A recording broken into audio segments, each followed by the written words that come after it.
My name is Grace Miller, and I was 37 years old when a stranger messaged me to say my miscarriage had inspired her to donate $50 to my sister's baby shower fundraiser. I read the message in the parking garage under the hospital where I worked as a financial counselor, with my lunch still unopened beside me and a stack of fertility billing appeals in my tote bag. The woman wrote, "I just wanted you to know your story touched me. Turning your loss into Paige's miracle fund is so brave." For a few seconds, I thought she had the wrong Grace, wrong family, wrong tragedy. Then she sent the link.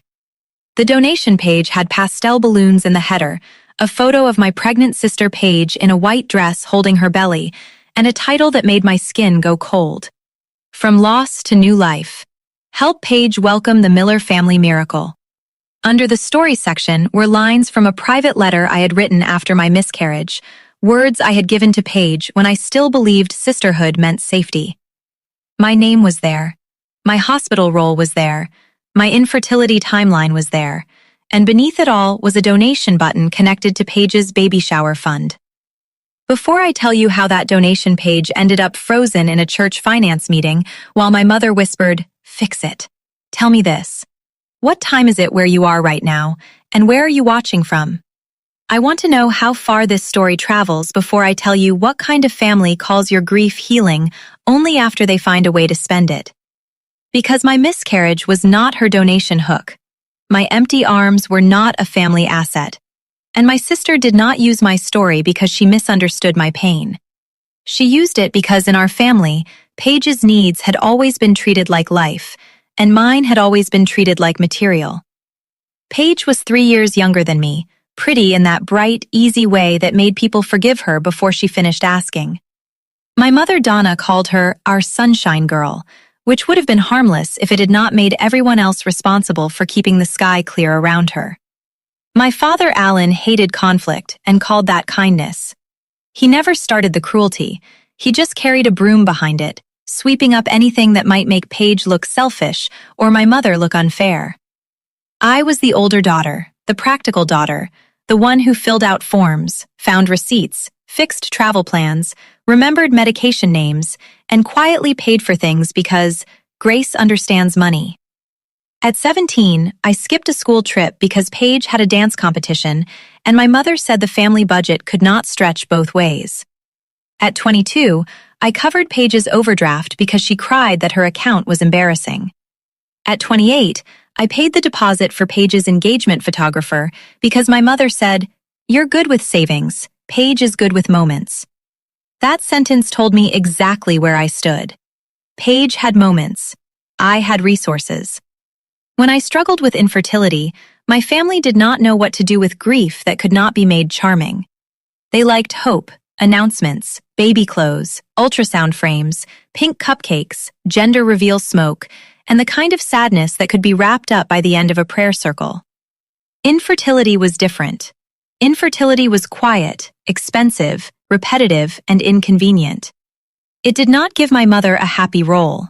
It made people uncomfortable. At 32, after 2 years of appointments, tests, injections, bills, and the kind of optimism that exhausts you more than despair, I got my first positive pregnancy test. I bought a small silver baby bracelet box before I told anyone. It was foolish and early and tender, a little velvet-lined box from a boutique near the hospital, the kind of thing a hopeful woman buys when she wants to believe the universe has finally softened. 2 weeks later, I miscarried. I remember the clinic bathroom, the thin paper gown, the nurse's hand on my shoulder, and the way my own body felt suddenly like a house where someone had turned off all the lights. Paige was newly engaged then. Her engagement dinner was 3 days after my loss. I told my mother I could not go. She came to my apartment wearing perfume and disappointment. "You need to be happy for your sister," she said. "Do not let your sadness take over Paige's season." Paige called later, crying, not because I had lost a baby, but because my grief had made the dinner heavy. She said, "I know you're hurting, but everyone was walking on eggshells because of you." My father told me over text to give myself grace, then added, "But your sister deserves joy too." That was how my family handled my loss. They acknowledged it just long enough to move it out of Paige's spotlight. The only person who came and sat in the dark with me was Aunt Lydia, my mother's older sister, who had never been impressed by Donna's talent for emotional staging. Aunt Lydia arrived with soup, clean sheets, and silence. She did not ask if I was okay. She knew better. She sat beside me on the bathroom floor after a cramp folded me in half and said, "A wound does not become public just because family knows where it is." I did not answer. I just leaned against her shoulder and cried until my throat hurt. Later, when I thought I had nothing left to say, I wrote Paige a letter. Not an angry letter, a begging one. I wrote about the baby bracelet box, the positive test, the empty ultrasound room, the bills, the shame, the way her engagement dinner had made me feel like my loss was a stain on the tablecloth. I wrote, "I want to celebrate you, but I need you to understand that I am still bleeding in places nobody can see." I gave it to Paige because she was my sister, because I still wanted her to know me, because I still thought knowing would make people gentler. It did not. She texted me one heart emoji and never mentioned it again. Years later, I would see sentences from that letter turned into fundraiser copy. That is the thing about people who do not respect your pain. They may ignore it when it asks for care, but they remember it when it becomes useful. My work at the hospital started in billing, then became something larger. I helped patients understand insurance denials, payment plans, fertility coverage limits, women's health billing codes, and the brutal little surprises hidden inside statements people opened while already frightened. Fertility billing is its own kind of emotional violence. Women would sit across from me with folders full of invoices and whisper, "I thought this was covered," or "They said diagnostic, not treatment," or "How can grief have a balance due?" I learned how to explain without making them feel small. My mentor, Marcy Chen, taught me that money and medical privacy often collide in the most vulnerable parts of a woman's life. Marcy was sharp, calm, and unsentimental in the best way. "Never let anyone turn a patient's story into currency without consent," she told me during a training about charity applications. Not hospitals, not nonprofits, not family. I wrote that sentence down because it felt like a rule for my whole life. Slowly, my own pain became purpose.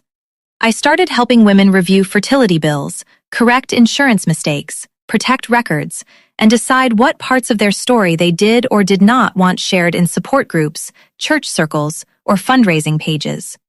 When the hospital invited me to speak at a community seminar about fertility billing and grief, I said yes after 3 sleepless nights.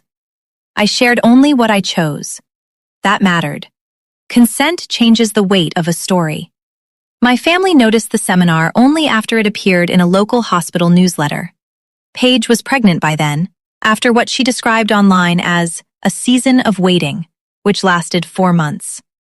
I do not say that to minimize her fear. Wanting a child can make 1 month feel like a year. But my mother treated Paige's pregnancy as a family resurrection. She called the baby the miracle that will heal all of us. Heal all of us meant replace the grief nobody had handled. Paige's baby shower became a production before the invitations even went out. Pastel balloon arch, dessert table, church hall, custom cookies, a miracle baby banner, and a donation page because Paige and her husband Ryan had unexpected nursery expenses. I had already paid for Paige's prenatal co-pays twice when she called crying about deductibles. I bought a crib mattress from her registry before anyone asked. I answered insurance questions for her at night. I helped because the baby was innocent. That is where families like mine always aim. They put the innocent person between you and your boundary, then act shocked when you hesitate to swing. The baby shower was held in the church hall on a Saturday afternoon. I wore a pale green dress because my mother said black would look pointed, as if every color I wore had to reassure her I was not grieving too loudly. Paige sat under the Miracle Baby banner in a flower crown, opening gifts like a princess in a soft focus commercial. My mother stationed me at the entrance with donation cards, gift tags, and a guest sign-in sheet. "You're so organized," she said, pressing a pen into my hand. "This helps Paige enjoy her day." That was the opening hierarchy right there. Paige got the chair, the banner, the applause. I got the clipboard. During the blessing speech, Donna stood beside Paige and put one hand on her shoulder. She talked about family, hope, new life, and how sometimes one woman's empty arms make another woman's blessing feel even more sacred. The room went quiet in that church way where nobody wants to admit they heard something cruel. My chest tightened. Then my mother looked at me. Grace's journey has been painful, she said, voice trembling beautifully. But this baby is healing all of us. I stood frozen by the gift table with a stack of donation cards in my hand. Paige looked down at her lap. My father stared at the punch bowl. Then my mother added, "If you feel led to support Paige and Ryan, the donation page is a way to turn family pain into family joy." I did not know yet that my story was already on that page. I only knew my grief had just been lifted into the room without my permission. After the speech, I walked toward the hallway to breathe. Paige followed me, one hand on her belly, face tight. "Please don't make this weird," she whispered. I turned around slowly. "Your baby shower just included my empty arms as a theme." She winced, but not enough. Mom meant it beautifully. Did you know she was going to say that? Paige looked away. That was answer enough. Then she said the line that made everything after it inevitable. "You don't need baby money anymore, Grace. Let it help a baby who's actually coming." There are sentences that change the temperature of your blood. I looked at my sister, pregnant, glowing, terrified of losing her center place, and realized she did not see my loss as grief anymore. She saw it as unused funding. I said, "My miscarriage is not your registry category." She cried then, and because she was pregnant, her tears immediately became the room's emergency. My mother rushed over and hissed, "Do not ruin this for her." I left before cake. I sat in my car holding the silver baby bracelet box I still carried sometimes like a private bruise, and I told myself the speech was the worst of it. It was not. The donor message came 3 days later. I opened the fundraiser page and began screenshotting before I let myself feel anything. Title, story section, donor comments, platform timestamps, profile edit history where available, church bulletin link, baby shower program photo, family group chat where my mother had posted the link, hospital roll mention, copied letter lines. One paragraph said, "Grace once wrote that she was still bleeding in places nobody could see. Today, our family believes that pain can become provision for the next generation." I had to put the phone down. That was from my letter. My private letter. My miscarriage letter. Cut, softened, decorated, and placed beside a donate button. Another line said, "As a women's health billing advocate, Grace understands the cost of bringing life into the world, and she supports this fund as part of her healing." I had not supported it. I had not approved it. I had not even known it existed. My name had been turned into endorsement, my job into credibility, and my baby into emotional bait. A wound does not become public because family knows where it is. I called Marcy. She answered with her usual calm, and I fell apart on the word fundraiser. She let me cry for exactly as long as I needed, then said, "Screenshots first, feelings second. Who is the platform? Who controls the church account? Did they mention the hospital?" That steadied me. Marcy understood what my family never had. Privacy is not selfish. Privacy is a form of safety. I forwarded her the page, then checked the platform terms. The fundraiser had raised $18,640, much of it from church members, family friends, and women's ministry contacts. Several comments referenced my story. "Grace's loss makes this miracle even more precious. Thank you, Grace, for letting God use your pain. Donated in honor of the baby Grace never got to hold." I read that last one 3 times and felt something inside me go very still. My baby had never been a public memorial fund. My baby had never been a bridge to Paige's nursery. My baby had never belonged to them. Then Ryan called, Paige's husband. His voice was low and strained. "Grace, I think Paige knew you hadn't approved it." I closed my eyes. He forwarded an email thread between Paige and Donna. Donna had written, "Grace will be emotional, but once donations come in, she won't want to hurt the baby." Paige replied, "We can say she gave verbal blessing at brunch if anyone asks." Ryan had responded in the thread. Did Grace actually agree? Paige had not answered him. That silence was not confusion. It was strategy. I sent one formal non-consent statement to the fundraiser platform, the church treasurer, and the hospital ethics contact because my professional role had been used. I stated that my name, infertility history, miscarriage details, private letter language, hospital role, and implied endorsement had been used without permission, and that I had not authorized any donation appeal based on my story. I requested the platform freeze withdrawal pending review and require correction or refund of donations obtained through unauthorized personal and medical storytelling. One letter, one boundary, one silver box opened. At 10:36 p.m., Paige called. She did not say hello. "What did you tell the fundraiser site?" There it was. Not, "I am sorry." Not, "I should have asked." The truth. "Grace, people donated for the baby. They donated after reading my miscarriage story." Silence. Then my mother came on the line. "Why are you doing this during your sister's pregnancy? Why did you put my private letter on a donation page?" "We used themes," she said. Themes. My dead baby had become a theme. My father added from somewhere in the background, "Stop making a baby shower about paperwork." Marcy, sitting across from me at my kitchen table by then, wrote that down with visible restraint. Paige said, "Donors were told you approved the story." There it was, the panic confession. Not "you approved." Donors were told. I said, "Then donors were lied to." Paige started crying. "You're going to take money from my baby." That sentence was designed to cut. It nearly did. I looked at the silver bracelet box on the table. "No, I'm taking my grief back from your fundraiser." My mother's voice hardened. "Grace, your fertility fund never became a baby. Paige's will." I cannot describe the silence after that. It was not empty.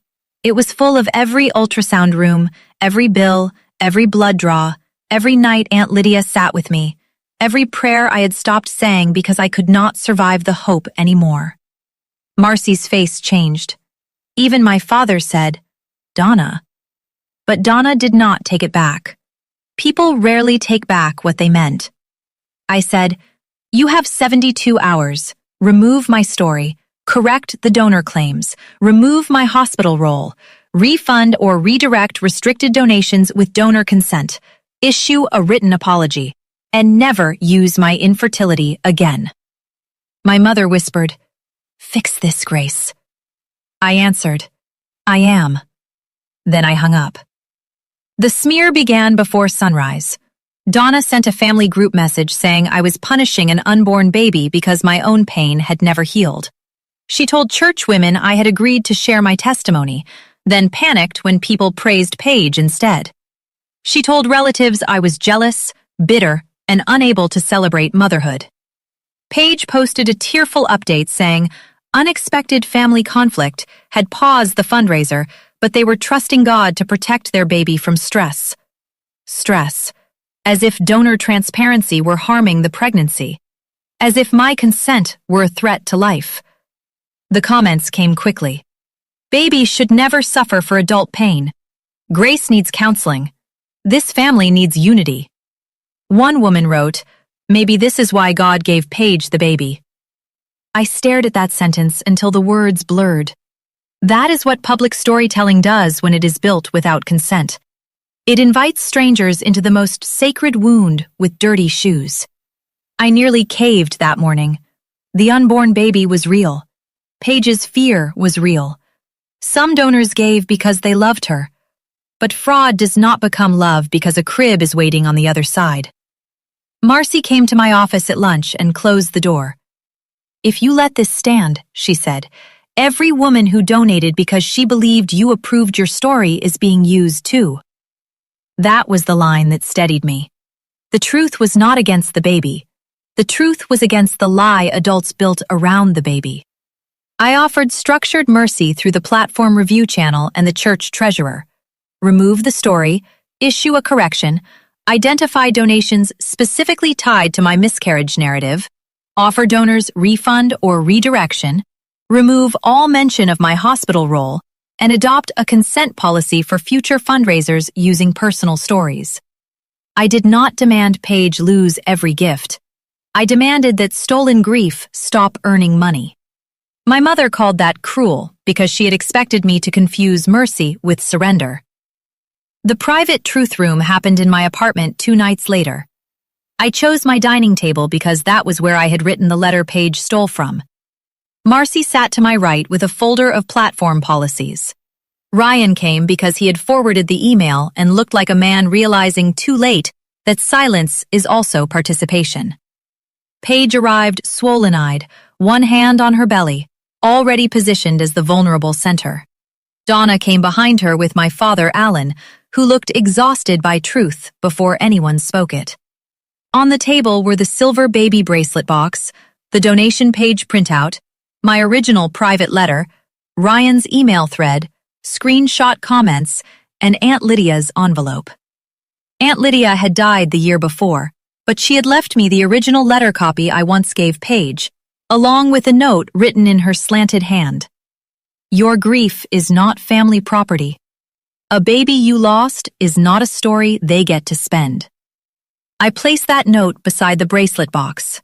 My mother looked at it and said, "Why bring Lydia into this?" "Because she was the only one who understood privacy," I said. Paige started crying first.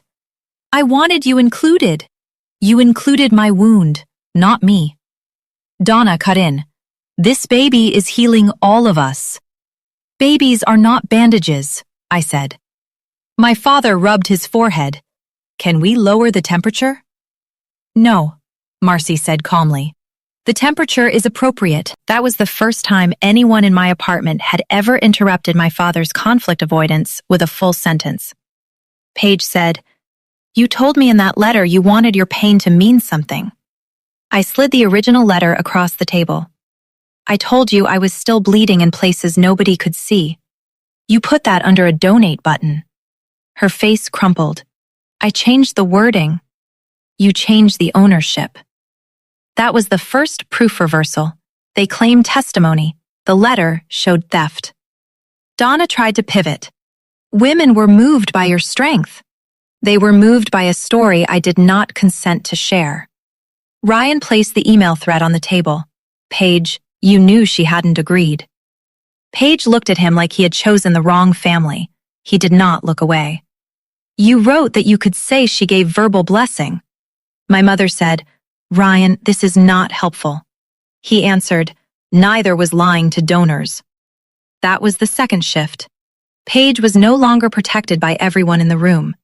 My father finally read the fundraiser comments and stopped on the one about donating in honor of the baby I never held. His face changed. I do not know if it was shame or discomfort, but for once he did not ask me to soften. Donna did. "Grace, you are making this sound vulgar." "It is vulgar." She flinched. "Good. Some things should not be made pretty." Paige whispered, "We needed the money." There it was, the clean sentence beneath all the pastel language. I said, "Then ask for money. Do not sell my miscarriage." The room went quiet. My mother reached for the last weapon. "You don't know what it is to protect a child." I touched the silver bracelet box. "I know what it is to lose one." That sentence ended the private meeting, not legally, but morally. I repeated the terms: remove it, correct it, refund restricted donations, written apology, consent policy. My mother whispered, "Don't do this publicly." Not "don't hurt Grace," not "don't lie to donors," "don't expose us." The fundraiser platform review and church finance meeting happened 3 days later in a small conference room behind the sanctuary. Present were a platform representative on video, the church treasurer, a hospital ethics advisor because my role had been referenced, Marcy, Ryan, Paige, Donna, Alan, and me. Paige had dressed softly, pale cardigan, minimal makeup, one hand always on her belly. Donna had prepared tears. My father had prepared silence. I had prepared documents. The church treasurer opened by saying withdrawal of funds had been frozen pending clarification of consent and donor representation. Donna spoke first because she believed emotion should enter before evidence. This fundraiser was created to celebrate life after a very painful family season, she said.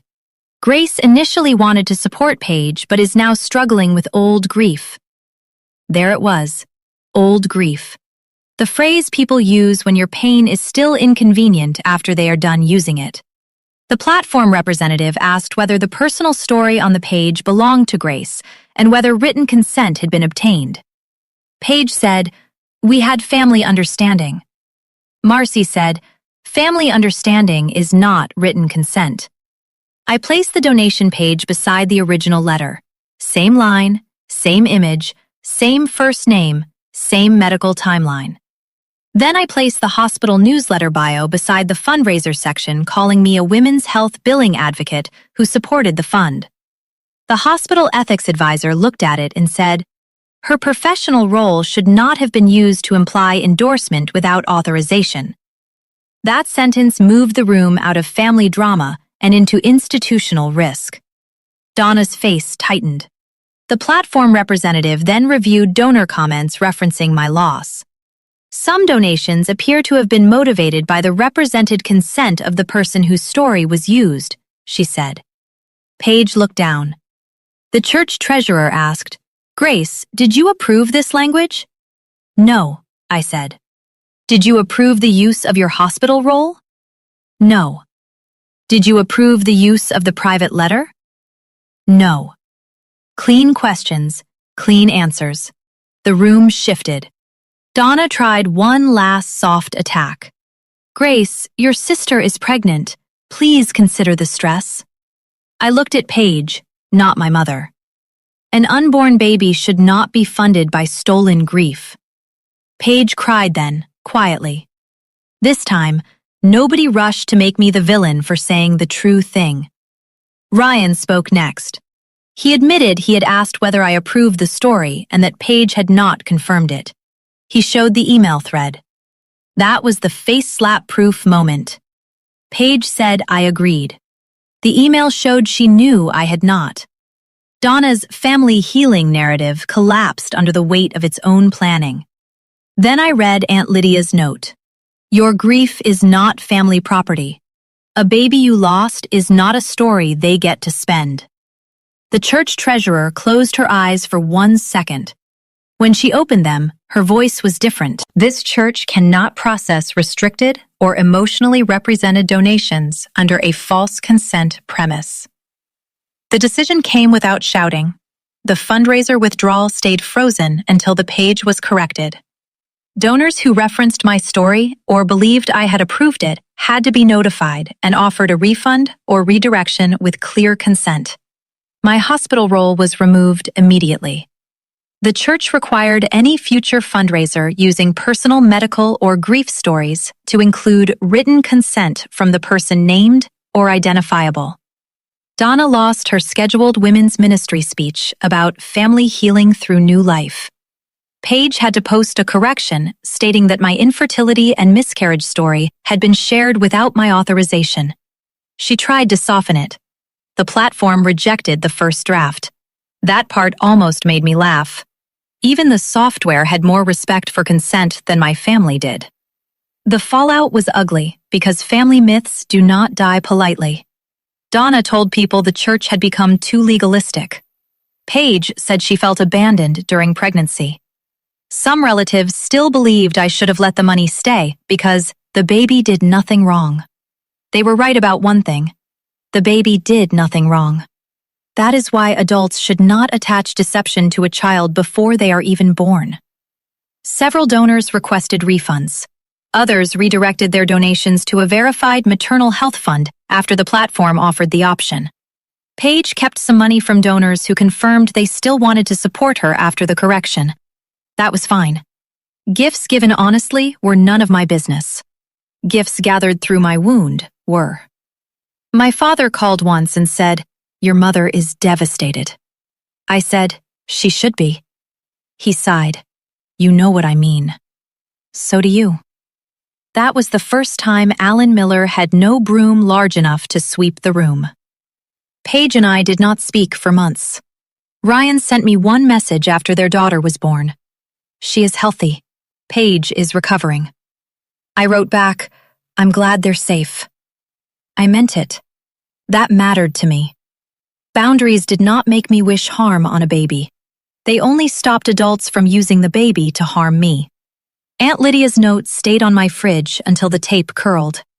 The silver bracelet box stayed in my desk drawer at work, where I could touch it after hard billing consults. One afternoon, a woman named Teresa sat across from me with a fertility clinic bill and a GoFundMe draft her sister had written without asking. "She says people donate more if it's emotional," Teresa whispered. I opened my drawer, took out the silver bracelet box, and placed it gently on the desk. "Emotional does not mean public," I said. Teresa started crying. That was when the idea became more than my own repair. With Marcy and 2 women's health advocates, I started the Silver Bracelet Privacy Fund. We did not make it sentimental. We made it practical. Free workshops on fertility billing, medical privacy, donor page consent, private letters, insurance language, family pressure scripts, and how to ask for help without surrendering ownership of your story. We created a checklist for any fundraiser involving health, pregnancy loss, infertility, NICU bills, adoption costs, or family medical crises. Whose story is included? Are they named? Can donors identify them? Is written consent documented? Are professional roles used? Are medical details necessary? Who controls withdrawal? Who receives funds? Who gets harmed if the story spreads? At the first workshop, I placed the silver bracelet box on the table. Not because it belonged to the baby I lost. It belonged to the woman who learned that hope, even broken hope, still deserved privacy. A young woman asked, "What if my family says sharing my miscarriage will help someone else?" I told her, helping someone else should not require losing yourself again. She wrote it down. Another asked, "What if they say I'm bitter because I don't have kids?" Marcy answered before I could. A boundary is not bitterness, it is ownership. That became one of our printed lines. My empty arms were not a family asset. Paige's daughter is 2 now. I have met her twice. She is beautiful and serious and likes turning board book pages backward. I do not blame her for the adults who built a lie around her arrival. Paige once texted me, "I wish things were different." I replied, "Different starts with honest." She did not answer, but she has not used my story again. That is something. Donna still thinks I humiliated her. She calls the fundraiser a misunderstanding when she thinks I cannot hear. I do not correct every version. I have learned not every room deserves my evidence. The rooms that matter have records, policy, witnesses, and consequences. The silver bracelet box now sits on the front table at every silver bracelet workshop. Sometimes women touch it before they speak. Sometimes they do not. Both are consent. I still grieve, not every day the same way, but grief is not a room you leave forever. It is a room you learn to own. My family tried to turn that room into a fundraiser hall. They opened the door, hung decorations, added a donation button, and told strangers I had blessed it. They were wrong. A wound does not become public because family knows where it is. My miscarriage was not her donation hook. A family that calls your pain useful while spending your grief without consent does not want healing. It wants your wound as currency. If your family used your most private loss to make someone else's celebration more profitable, Would you still call that support? And if the tiny bracelet box that once held your hope became the symbol of owning your medical story, would you hide it away because they said you were bitter? Or would you place it on the table and teach every woman in the room that her grief is not for sale?